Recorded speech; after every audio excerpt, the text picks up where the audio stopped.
Chapter 35. The thought of moving into the mansion brought a camaraderie at home that we hadn't felt for a long time. We three little Bighams, Papa still called us that, even though we were growing up, began packing right away. I decided that, for the housewarming party, I had better attempt a little self-improvement. I asked Dor, "Who do I look like? What movie star?" Dor said, "I guess you look like Marion Davis." That could have been expected. The last movie we had seen had starred Marion Davis. "But you don't have her eyebrows," Dor said. That was true. She had very long, very thin, very arching brows. I got Floor's tweezers and Mama's hand mirror and set to work. "Papa will kill you." He didn't kill Floor when she plucked hers so she could look like Kay Francis. "Well, Floor is 2.5 years older than you." "Well, I'm not going to wait 2.5 years." By the time I was about 1/4 of an inch into one brow, I was in such agony that I was ready to quit. Dor said, "If I was doing it, I'd use Papa's razor." "So now you come up with the brilliant idea." I was already heading for the bathroom. I accomplished more in 2 minutes with Papa's razor than I had in half an hour with Floor's tweezers. Dor said, "Flying Finnegan, you cut them all off." "Well, you won't see that when I get done with Floor's eyebrow pencil." I was applying long, thin, arching, very black lines. Dor was leaning against the steam bath, and when I turned around for her inspection, she laughed. That confirmed my suspicions. Gosh, what do I do now? Dor had the solution: lead pencil and spit. Dor did one brow while I did the other. They were an awful lead color, and there were other problems. "Gee, they're kind of wavy, but I had to work around the razor nicks," Dor apologized. "Well, we've got to erase them and do it again." "I can't do it again. I ran out of spit." I couldn't take any more work on my poor forehead. It was raw and red as Floor's latest lipstick. Dor said sarcastically, "You're going to look great whirling around the ballroom in the mansion." I tried to keep out of sight, but the next morning I heard Papa yelling, "Who's been using my razor?" When I approached, he took one horrified look and said, "Don't tell me. Let me guess." He guessed right. Everything would have been fine. They could have kept me locked up until my eyebrows grew out, but Papa had another surprise for us. He had received a letter from his sister Alice in Wisconsin that she and her son Donald were coming to Seattle on vacation. Papa eyed me judiciously. "Here you are, looking like a turtle." Mama didn't take the news joyfully. She had always felt intimidated by Papa's family. His sisters were old enough to be her mother. "They consider me your West Coast lark," she told Papa. "If it hadn't been for me, you'd have gone back to Wisconsin, married a sensible girl, attended church, and raised championship hogs." Papa assured Mama that he had never been interested in raising hogs. Anyways, after years of worrying that I would marry a dance hall girl, they were glad to have me settle for a secretary bookkeeper who grew up on a racehorse, and, incidentally, gave them the only heirs to the Daniel Bigham line. Because of the intervening miles, Mama's dealings with Papa's family had been few. She exchanged boxes at Christmas, wrote thank you letters in reply, and that was it. The only contact that she had had was when our whole family took a train trip to Wisconsin in 1925. On that trip, I was 8, and I got a completely different impression than when I had gone there with Papa when I was 4. There was no snow, no cold. In fact, it was so blazing hot that we suffered through most of the visit drinking cool drinks and fanning ourselves on the wide front porch of my Aunt Alice Bigham Palmer's house in Arcadia. The relatives had warmed up considerably since my previous visit, except for our only cousin, Donald Palmer, who was a couple of years older than Florence. I had remembered him only vaguely as an impossible brat. Papa's sisters, typical long-winded schoolteachers, he had called them, had given us history lessons about the Bighams while we sat on the porch or were driven around the countryside seeing the Bigham farms. Grandpa's father, James Bigham, had come from North Ireland with his wife, Catherine McVoy, in the 1830s. Their first son, John, was born in Putnam County, New York, on August 27, 1838. Their second son, Daniel, our grandfather, was born there on November 25, 1843. Catherine died there, and James migrated to Wisconsin with his 2 sons in 1856, where he remarried and had 13 more children. Daniel, who was 13 at the time, helped his father clear the land and establish a pioneer farm. When his father remarried, he went to work in the sawmills of La Crosse, Wisconsin, where his brother John was already employed. There were great forests then, and lumbering was still in its infancy. The 2 brothers saved their wages and bought adjoining tracts of wild land in the neighboring county. Daniel moved to his farm in 1864, at the age of 21, and began clearing the land with a team of oxen. He built his first home, a small frame structure, 16 by 22 feet. At the age of 24, Daniel married Florence Caldwell, who had been born on February 22, 1849, in Clinton County, New York, or New Sweden, as it was then called, and brought to Fountain City, Wisconsin in 1855 by her father and mother, James and Jane Stark Caldwell. Daniel and Florence Bigham's first two children, Ori May and Alice Myrtle, were born in their first small house. In the ensuing years, Daniel built a large barn, granary, and an 11-room house. It was in this house that Papa, the only son, was born on May 30th, 1879. Daniel's older brother, John Bigham, had 5 children, Bertha, Minnie, Elmer, Ellis, and Bird. Papa was often at this farm, playing with his cousins. It was here that he learned to swim by the throw-em-in, and hopefully they'll learn to swim method. Now that Alice and Donald were coming to spend the summer, Mama was in great anxiety. Here she was, with the house in need of repairs, hoping to move, swimming meets coming up, me looking like a turtle, and where would we all sleep? We moaned that if we were in the mansion, with its 5 bedrooms, we would have no problem. The only positive was that Papa declared he wouldn't start another batch of homebrew. Mama's biggest concern was the house. Roy, what will we do with the damaged spot in the dining room ceiling, and the walls? Papa took a quick look around and decided to paint. First, he had to remove the calcimine. During the process, he, and everything else in the house, looked like a blackboard erasure that needed clapping.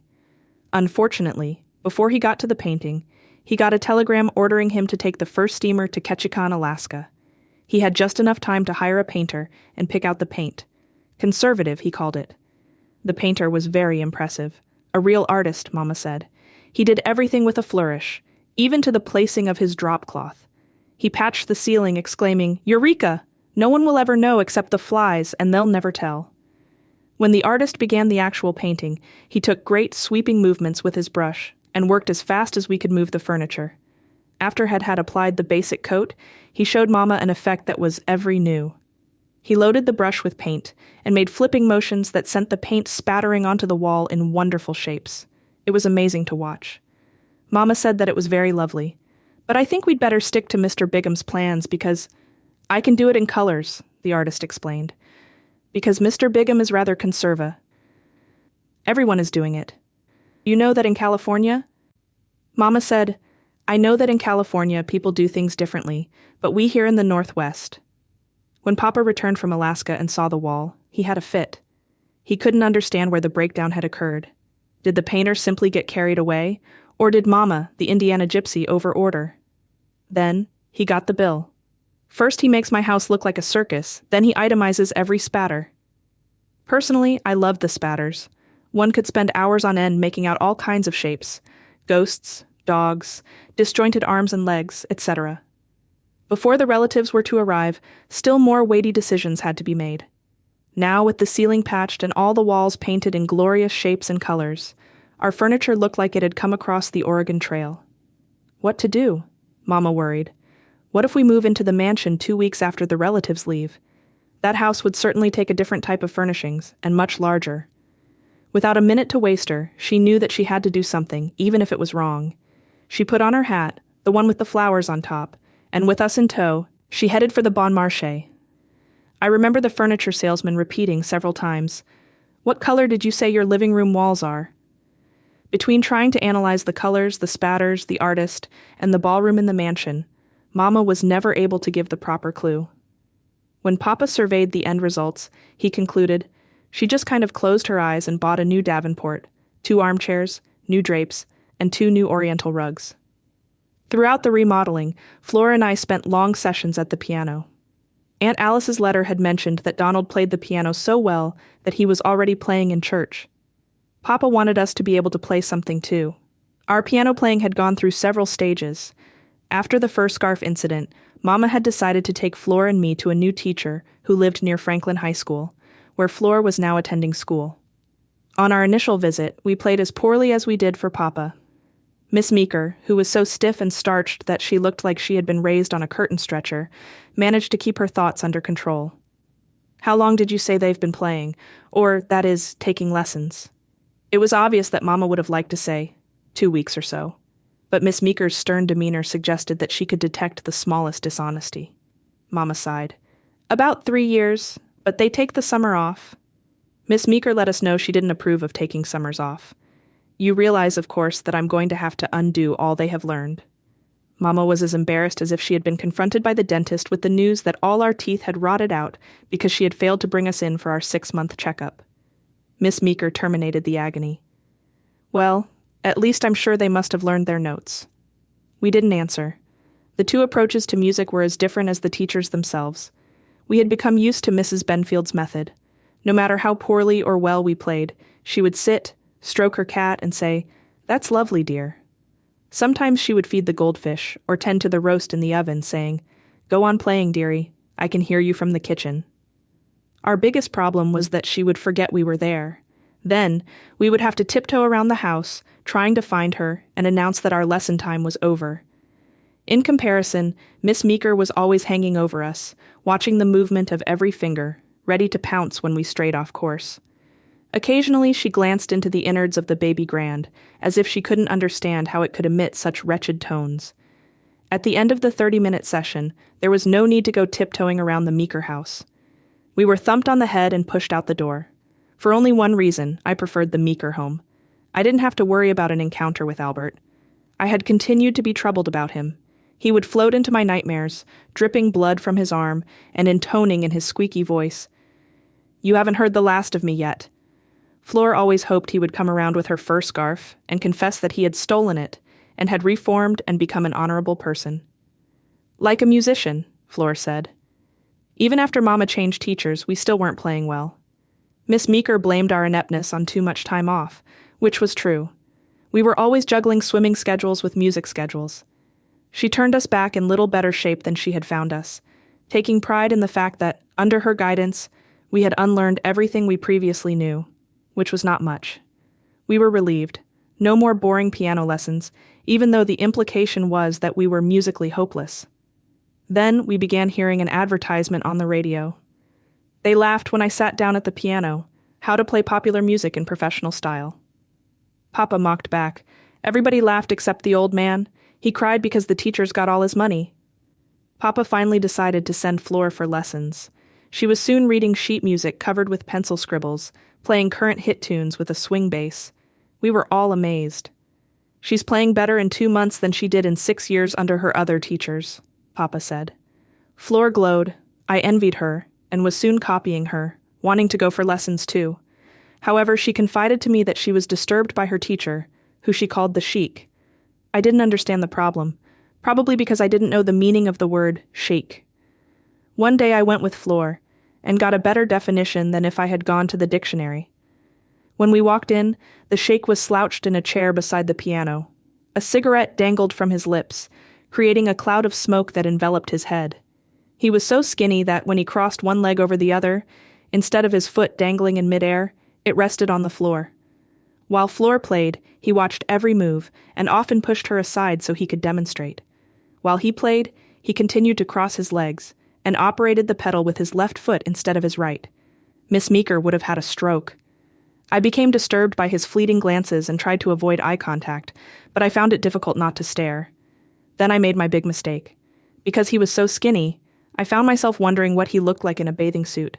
It was an awful picture. I blinked. Then something perverse happened to me. I wondered what he looked like without a bathing suit. I blinked again. Then I realized that he had been thinking the same thing about me. I wanted to go home and tell Papa, but I was afraid that, if I did, he would never let Fleur take any more piano lessons. Of course I told Dor. I should have known better. As the days until the visit ticked by, Mama kept reminding Papa, "It's not very cordial to ask people to squeeze around that huge plywood box to get to the toilet." He had been taking steam baths in that huge plywood box regularly, and claimed that, as well as being good for his sore joints, it helped slow down the going nuts process. In all that time, though, he hadn't gotten around to fixing the latch. That isn't saying that he hadn't taken precautions. He had. He had made a rule that no one was to use the steam bath if there wasn't someone else in the house to spring them out. We 3 little Bighams weren't much bothered by the rule. None of us had any great passion for steam baths. We had tried it when it was new, but couldn't understand all the excitement. Fleur declared, "I can get the same effect from filling the sawdust hopper." The biggest problem we had with Papa's rule was being forced to stay in the house while Papa was steaming. We asked, "What if I have to hang up my bathing suit? Or shake out the dust mop? Or take out the garbage?" Papa said, "There could be exceptions." As it turned out, an exception arose which inadvertently made Papa the only one to ever break the rule. It was just a few days before the relatives were to arrive, and he expressly told Flora and I to be on watch. It just so happened that while Papa was steaming, we heard our friends Kermit and Jack whistling out on the street. Kermit was Flora's first big flame, partly because he had a Ford with a rumble seat. He was always hoping to get a friend to drive it so he and Flora could ride behind, because Flora always had to take me along when she went out with a boy, and Kermit had to take his younger brother Jack. Kermit had to do the driving himself, and Jack and I got the full run of the rumble seat. It wasn't really fair, but that's life. Jack was my first boyfriend, and he admitted that I was his first girl. He liked me so much, in fact, that he sometimes came to see me when he didn't even have to, that is, when Kermit wasn't coming to see Fleur. We hadn't seen them for some time. Because of the needs of the family, Kermit had been forced to leave school and go into the Merchant Marines. He had been away on his first trip to the Orient. Unfortunately, the boys were on Papa's blacklist, which meant we couldn't meet them at the door with a, "How do you do, Mr. Jones?" We had to meet them by the ivy tree, in fact on the backside of the ivy tree. Kermit greeted Fleur. "Gosh, you look more like Kay Frances every day." She had her eyebrows on. Jack greeted me. "You look like a turtle." I hadn't had time to put my eyebrows on. Kermit had brought us some chopsticks and Japanese fans, and was full of tales of high adventure. By contrast, Flora and I were full of tales of low adventure. Our relatives are coming from Wisconsin, and we have to entertain our cousin Donald. Kermit asked, "How are you going to do that?" Flora was trying to get the fan to work. "Well, Papa says that everyone east of the Mississippi thinks that Indians here still go on the warpath, so Dor figured that we should have an Indian raid." "If that doesn't scare him to death, we can take him up Smith Tower," I offered. We went into a prolonged discussion of our visit with Donald in Wisconsin. He went big moth hunting every night under the streetlight. The next day he opened some terrible smelling bottles and mounted his moths. All the grown-ups thought it was so wonderful. "Even Mama said it was nice that he didn't swing through the trees and yell like Tarzan," Fleur said. "That's 'cause he was driving his pedal car," I said. We had never seen such a vehicle. It was a wonderful novelty for us, who lived on a steep hill. We all wanted to drive it, but of course, Donald objected, until Grandpa Bigham said that we were guests and should be allowed. We could ride it all the way around the block on the concrete sidewalk, as fast as our legs could pedal. Except that the chain kept coming off. Donald accused us of breaking it. Grandpa Bigham could always fix it. I felt a strong urge to tell them about the big mystery that Mama had told us about Donald, but I debated telling them family secrets.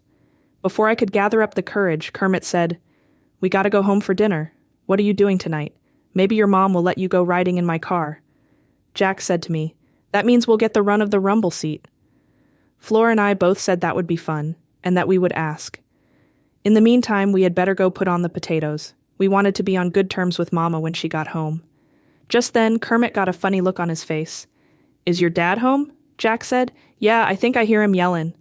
Suddenly it dawned on us. We grabbed our chopsticks and Japanese fans and raced for the house. "He's probably fried." Roasted is a better word. He looked like a Thanksgiving turkey. The surprising thing is that Flora and I still got to go riding that evening. Mama was happy that we had put on the potatoes, and Papa was too weak to protest. The next day, Papa had some strength return, so he disassembled the steam bath and hauled it to the basement. Then he came into the front room, carrying a picture frame and a hammer. He had obviously been pawing through the pile of Mama's discards from the remodeling. "Here's the only conservative thing left west of the Mississippi, and you were going to throw it out." With that, he drove a nail into the living room wall and carefully rehung his prized possession on the spot where it had been hanging all those years. In the heavy frame was an elaborately lettered motto, "Come in without knocking, and when you go, keep it up."